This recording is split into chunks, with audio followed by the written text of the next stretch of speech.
顾许苦等8年，终于赢了情敌魏明，娶到了他的月光女神林霜。虽然是二婚带娃，但不影响他和顾许恩爱幸福。林霜也终于从上一段糟糕的婚姻中挣脱出来，及时止损，努力提升自己，找到了最真实的自己。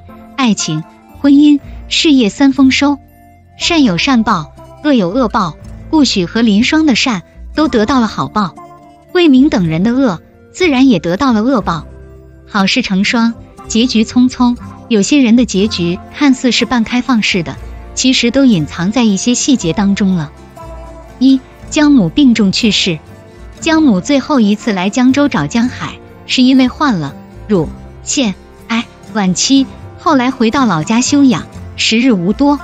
江喜本想着到死都不会再见这狠心的母亲一面，可他最终还是被江海说服了，毕竟还是他的母亲，又是生命垂危之际，就算是陌生人也是可以去看望一下的。江喜内心渴望着母爱，却一辈子都没能得到母亲的爱，他永远忘不了母亲对他的伤害，真的需要用一辈子去治愈。江母到死都没对他亏欠30年的女儿说一句对不起，也没见他有半点悔恨、愧疚和感恩。江母的重男轻女是真的让人窒息，让人恨得咬牙切齿。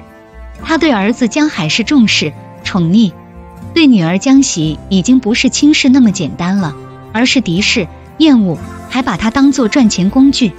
江喜打小就缺钱又缺爱，才以为魏明对他的好是爱，后来才明白是糖衣炸弹。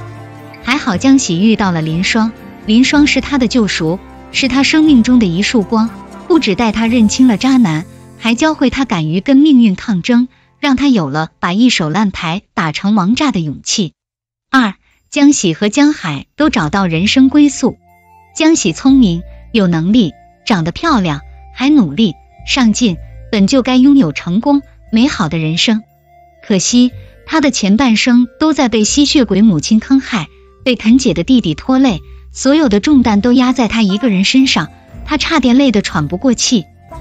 在他万念俱灰，对男人和爱情、婚姻不再抱有希望之时，跟他一样出身平凡的明伯出现了，对他穷追不舍。江喜一开始是瞧不上他的，毕竟江喜已经习惯了灯红酒绿的名媛生活，跟着明伯一切都要从简。但是后来江喜也认命了，也许他只能配得上明伯这样的普通上班族，就只配住着小房子，坐着小电车，平凡的生活好像也没什么不好的。然而就在江喜脱下那些奢侈的华丽的衣袍后，就在他决心跟明伯归隐于人海，回归平淡时，江海出事了。是忧又是喜。忧的是江海若是不拿出40万就得坐牢，喜的是江喜通过这件事拿回了母亲从他身上搜刮的钱财，迈出了跟恶母决裂的第一步，还看清了明伯的真实面目。江喜问明伯借20万，是因为他不知道明伯有多少钱，明伯也没直接拒绝，或者摊牌自己钱不多。若是明伯当时拒绝了，江喜也能接受。若是江喜一开始就知道明伯只能拿出3万块，也不会因他只给了3万而分手。明伯之所以一开始不拒绝江喜，是因为他的虚荣心，他想充面子。后来明伯反悔了，只给了江喜3万，要么是因为他没有20万，要么就是他真的不想给，担心江喜不会还，看不起江喜，不信任，也不够爱江喜。江喜都说了还款的计划，明伯还是没能让江喜如愿，也不能怪江喜跟他分手。离开错的人，才能跟更好的相遇，林霜如此，江喜也不例外。女孩子之间的关系可复杂可简单，林霜跟江喜如此，江喜跟米雪也一样。自从米雪见识了江喜的坚贞不屈后，为江喜说了好话，江喜就拜他为师了，给他传授销售经验。也就是在这个过程中，江喜遇到了他的真命天子马丁。本以为只是个路人，结果却是个大神，被林霜挖到了小银科技，也因此跟江喜正式认识，结下了缘分。马丁被江喜美丽的容颜所吸引，被她的勇敢坚强所打动。这是一个内外兼修的女子，马丁对她情根深重，非她不娶。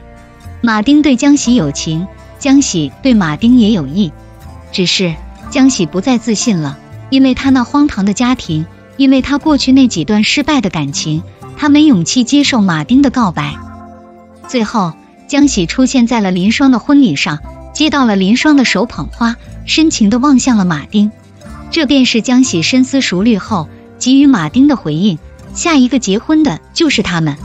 当然江海也不能落后，他甚至比姐夫更先进，当着马丁的面秀起了恩爱。江海的转变还挺让人意外，他从一个好吃懒做的宅男变成了公司的潜力股，还有了爱他的女朋友。其实江海的底子也不差，重点大学毕业生，长得也好，就是不务正业，只知道打游戏啃姐。原著中的江海是因为有过一段失败的恋情才堕落成性，剧中的人设要好一些，江海骨子里是爱姐姐的，也有担当。也是因为林双的出现，不只拯救了江喜，还解救了江海。江海喜欢林双，为了得到林双的好感，才开始动起来找工作。果然，爱情是奋斗的动力。江海太稚嫩，既入不了林双的眼，上班还被老板忽悠了40万。吃一堑，长一智。经过这事后，江海才算真正的成长起来，努力上进，也懂得为姐姐分担了，有了责任心。你若盛开，蝴蝶自来。江海真的变得努力了，优秀了，身边自然也不缺追求者了。所以说，人的出身和过去并不是最重要的，未来才是最重要的，而且是可以靠自己改变的。林双最后说的那段话特别好，提起女人的人生价值，大家好像都很喜欢讨论归宿，好像我们一生的努力都是为了找到一个庇护自己的地方。